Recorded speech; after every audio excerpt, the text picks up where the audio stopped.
Hi friends, welcome to Shyamji talks. నేను already మా travelling గురించి షార్ట్ చూశారు కదా. ఈరోజు షార్ట్లో ఒక చిన్న ఎడ్యుకేషనల్ వీడియో చూపించాలనుకుంటున్నాను. చాలామందికి ఫ్లైట్ ఎక్కి గాలిలో అలా తేలిపోతూ ట్రావెల్ చేయాలని కోరుకుంటుంది. అలాంటి కోరికని మేము కూడా ఈరోజు తీర్చుకున్నాం. ట్రావెల్ చేస్తున్నాం చాలా హైట్లో. బట్ ఆ హైట్లో ట్రావెల్ చేసేటప్పుడు ఆ లాంగిట్యూడ్, యాటిట్యూడ్స్ అండ్ హైట్స్ అవన్నీ ఎలాగ మనం చూడొచ్చు, పైలట్ దాన్ని మనం ఎలాగ చూపిస్తారు అని కూడా ఈ వీడియోలో చూద్దాం. ఇక్కడ నేను కూర్చున్న సీట్కి ఆపోజిట్, అంటే ప్రతి సీట్కి బ్యాక్ సైడ్ ఒక స్క్రీన్ ఉంటుంది. ఆ స్క్రీన్ మీద నావిగేషన్స్ ఉంటాయి, అలాగే చాలా ఉంటాయి. మూవీస్ చూడొచ్చు, అలాగే మనం ఏ హైట్లో ఉన్నాం, టెంపరేచర్ ఎంత ఉంది, ఎలా డైరెక్షన్ వెళ్తుంది, ప్రజెంట్ ఏ లొకేషన్, అన్నీ కూడా కనిపిస్తాయి. ఇప్పుడు మీకు ఈ స్క్రీన్ మీద కనిపిస్తుంది కదా. ఇక్కడ చూడండి, స్క్రీన్ మీద మనకి ఆల్టిట్యూడ్స్ అండ్ డిస్టెన్స్ ట్రావెల్, అంటే గ్రౌండ్ స్పీడ్ ఎంత ఉంది, డెస్టినేషన్ ట్రావెల్ చేయడానికి ఇంకా ఎంత దూరం ఉంది, అలాగే అవుట్ సైడ్ ఏ టెంపరేచర్. ఇక్కడ -53 degrees Celsius అని చూపిస్తుంది. మీకు చూసారా? అంటే మేము భూమి నుంచి, అంటే ఎర్త్ స్పేస్ నుంచి ఎంత హైట్లో ఉన్నాం ఇక్కడ చూస్తున్నారు కదా. నియర్లీ అంటే 11,582 మీటర్ల ఎత్తులో ఉంటే అక్కడ ఎంత ఉంది టెంపరేచర్? -53. అంటే చాలా చల్లగా ఉంటుంది. అలాగే ఇది ఫారెన్హీట్లో కన్వర్ట్ చేస్తే -63 degrees Fahrenheit ఉంటుంది.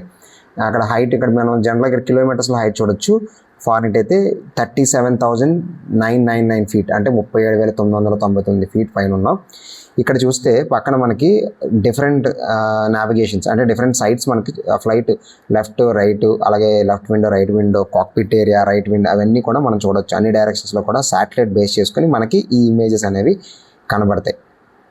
ఇక్కడ మనకి ఫ్లైట్ ఇన్ఫర్మేషన్ కానీ, అలాగే ఇక్కడ ప్రేయర్ టైమ్స్, అంటే మనకి ఏ టైం, మనం జనరల్గా అరబిక్ కంట్రీస్ కదా, ప్రేయర్ టైమ్స్ కూడా చూపిస్తే, అలాగే ఫ్లైట్ ఎక్కడ ఉంది, ఎక్కడ ట్రావెల్ చేస్తుంది చూసారు కదా, శాటిలైట్ వ్యూ కనబడుతుంది కదా. ఇది కూడా మీరు క్లియర్గా అబ్జర్వ్ చేయొచ్చు. మనకి ఈ డిస్ప్లేలో ఇవన్నీ మనకి నావిగేషన్స్ ఇవన్నీ తెలియాలి మనకి, ఎందుకంటే తెలిస్తేనే మనం ఫ్లైట్ అసలు ఏ సిచ్యువేషన్లో ట్రావెల్ అవుతుందని మనకు ఐడియా వస్తుంది. వెళ్ళామా కూర్చున్నామా కాకుండా ఇవన్నీ మనకు తెలియాలి. అలాగే ఇక్కడ మనకి మూవీస్ కూడా ఉంటాయి. మూవీస్ కూడా మనం చూడొచ్చు. చూడండి, ఇక్కడ ఇంగ్లీష్ మూవీస్ చూడండి. మనకి ఆడియోలో ఇంగ్లీష్, స్పానిష్, గ్రీక్, తెలుగు కూడా ఉన్నాయి. తెలుగులో ఏ సినిమాలు ఉన్నాయి కూడా మీకు లాస్ట్లో చూపిస్తాను. ఇక్కడ ప్రజెంట్ అయితే ఇంగ్లీష్ సినిమాస్ ఎక్కువగా ఇంగ్లీష్ లాంగ్వేజ్ ఉంటుంది కాబట్టి డిఫరెంట్ మూవీస్ ఉన్నాయి. మిషన్ ఇంపాసిబుల్ చూశాను, టార్జన్ సినిమా చూశాను. ఇది ఫ్రీ ఆఫ్ కాస్ట్, దీనికి ఏమి ఉండదు. కానీ వైఫై మనం యూజ్ చేయాలి. ఫ్లైట్లోనే వైఫై మీరు యూజ్ చేయాలంటే మాత్రం నియర్లీ 500 rupees ఛార్జ్ చేస్తారు 1 hourకి. అది పే చేసి మనం డివైస్ పే చేసుకుని స్కాన్ చేసి పే చేసుకొని మనం వాడచ్చు. అదొక ఉంది, కానీ ఎవరు యూజ్ చేయరు, ఎందుకంటే ఫ్లైట్లో పెద్ద యూజే ఉండదు కదా. అలాగే వాడు చాలా మూవీస్ ఇస్తున్నారు కాబట్టి. నెక్స్ట్ ఇక్కడ చూడండి, మనకి క్రూని మనకు కాల్ చేయాలంటే, మనకి ఏదైనా అవసరం ఉంది, కొంచెం హెల్త్ బాగోలేదు అనుకుంటే అటెండ్ ద కాల్ క్రూ అంటే వాళ్ళే వచ్చి కాల్ చేయగానే వాళ్ళకి మన సీట్ దగ్గరకు వచ్చేస్తారు. నెక్స్ట్ యాటిట్యూడ్స్, హైట్ ఎంత ఉంది, డిస్టెన్స్ ఎంత ఉంది, హైదరాబాద్ నుంచి ఎంత ఉంది, ఇప్పుడు ఏ స్పీడ్లో వెళ్తుంది, ఎంత డౌన్లో అవుతుంది, ఏ లొకేషన్లో ఉంది కూడా ఇక్కడ మనకి క్లియర్గా కనిపిస్తుంది అనమాట.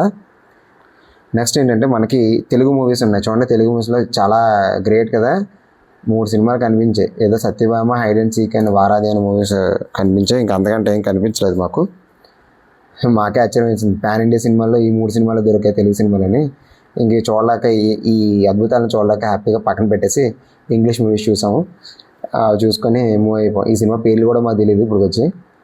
అంతేకాదు ఈ డిస్ప్లేలో మనకి ఏ కంట్రీస్లో ఏంటి అట్రాక్షన్స్, అంటే విజిటింగ్ అట్రాక్షన్స్ ఏంటని కూడా అక్కడ చూడొచ్చు.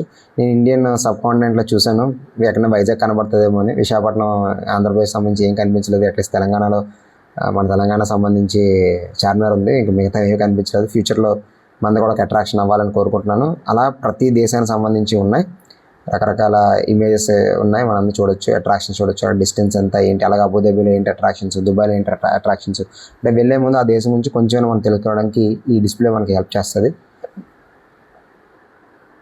డిస్టెన్స్ చూడండి, ఆటోమేటిక్గా కిందకి దిగుతున్నాం కదా, అంటే పైనుంచి గ్రాడ్యువల్గా ఎప్పుడైతే ల్యాండ్ అవుతుందో ఫ్లైట్, ఆటోమేటిక్గా టెంపరేచర్స్ అనేవి చేంజ్ అవుతాయి. టెంపరేచర్స్ కూడా మీకు చేంజెస్ కూడా మీకు చూపిస్తాను. గ్రాడ్యువల్గా టెంపరేచర్ తగ్గించడం, అలాగే అన్ని వ్యూస్ కూడా మీకు కనబడతాయి ఇందులో. కాబట్టి ఈసారి ఫ్లైట్లో ట్రావెల్ చేసేటప్పుడు ఇవన్నీ కూడా జాగ్రత్తగా తెలుసుకోండి, ఎందుకంటే మనకి ఫ్లైట్ సిచ్యువేషన్ ఏంటో అనేది ఒక అవగాహన ఉంటుంది, తెలుసుకోవాలి అందరూ కూడా. అలాగే మీ అందరికీ తెలుసుగా, సెల్సియస్ నుంచి ఫారెన్హీట్ కన్వర్షన్స్ మన 10th క్లాస్లో చదువుకున్నాం, నేను కూడా చెప్పాను చాలాసార్లు. ఆ కన్వర్షన్స్ కూడా మీకు తెలియాలి. Thank you. లైక్ చేయండి, సబ్స్క్రైబ్ చేయండి, అలాగే షేర్ చేయండి.